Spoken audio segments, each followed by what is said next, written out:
ఏదో రకమైన బంధకంతో ఈ ప్రాంతానికి వచ్చావేమో. రాత్రిపాటు నిద్ర పట్టక చింతతో నువ్వు ఉంటావేమో. రాత్రి పడుకుంటే అలా ఉదయం అయిపోతా ఉంది, నిద్ర పట్టక ఏదో కలవరము, ఏదో ఆందోళన, ఏదో పిచ్చి కలలు, దురాత్మ సంబంధమైన కలలు నిన్ను బాగా వేధిస్తూ డిప్రెషన్లోకి వెళ్ళిపోతున్నావా, చింతలోకి వెళ్ళిపోతున్నావా, నీ జీవితంలో నేనేమీ సాధించలేకపోయినా చచ్చిపోతే బాగుండనేటువంటి ఆ బంధకాలతో ఉన్నావా?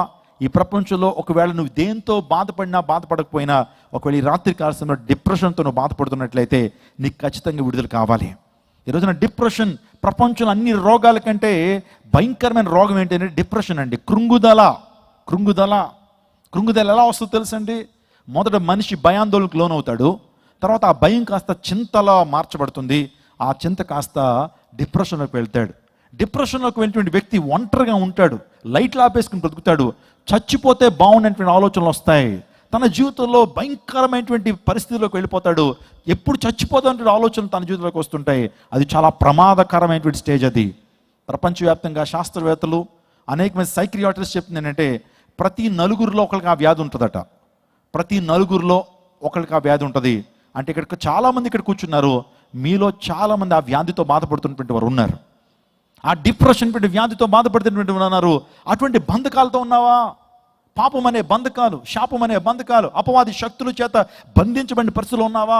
ఒక విచిత్రమైన బానిసవేమో నువ్వు.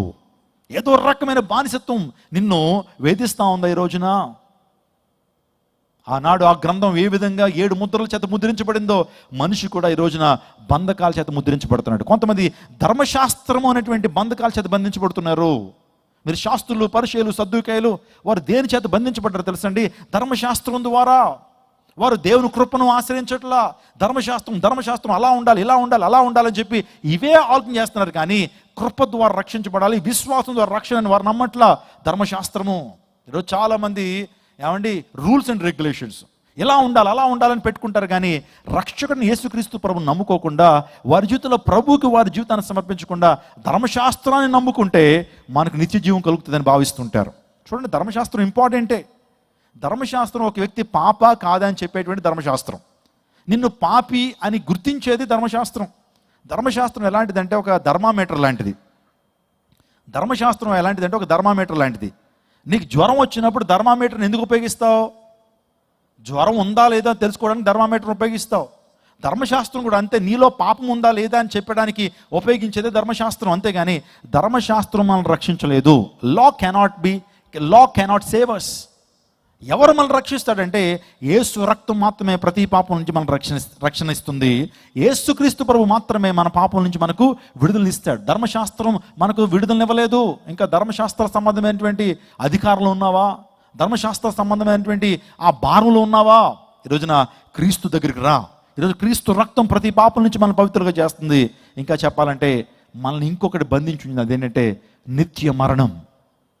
ఆనాడు ఆదామవ్వలకి దేవుడు ఇచ్చినటువంటి శాపము, నువ్వు ఆ పండు తిని నిశ్చయంగా చచ్చుతాం అన్నాడు. నిజంగా వారు చనిపోయారా లేదా? వారు ఆత్మీయంగా చనిపోయారు. మీరు అనొచ్చు, ఏమంటే ఆ పండు తిన్నారు కదా, వాడు చావలేదు కదా అనొచ్చు మీరు. వారు శారీరకంగా బతుకున్నారు, కానీ నిత్య మరణము వారికి సంప్రాప్తమైంది. దాన్ని 2వ మరణం అన్నారు. ఇక్కడ ఉన్న ప్రతి ఒక్కళ్ళు కూడా ఏదో నాటికి మరణించాలా. మరణం అనేది తథ్యం, మరణం అనేది సహజం. చెప్తాను, నేను ఒకనాటికి మరణిస్తాను, వింటున్న మీరు ఒకనాటికి మరణిస్తారు. మనందరికీ కూడా నిత్య మరణం ఉంది. దాన్ని 2వ మరణం అన్నారు, నిత్య నరకాగ్ని కూడా ఉన్నారు. అది తప్పించుకోవడం కొరకే, ఆ మరణాన్ని తప్పించుకోవడం కొరకే యేసుక్రీస్తు ప్రభువును మన సొంత రక్షకుడిగా అంగీకరించాలా. ఈ రాత్రికాల సమయంలో ఈ యొక్క బంధకాల చేత బంధించబడినటువంటి పరిస్థితులను ఉన్నట్లయితే నీకు విడుదల కావాలి.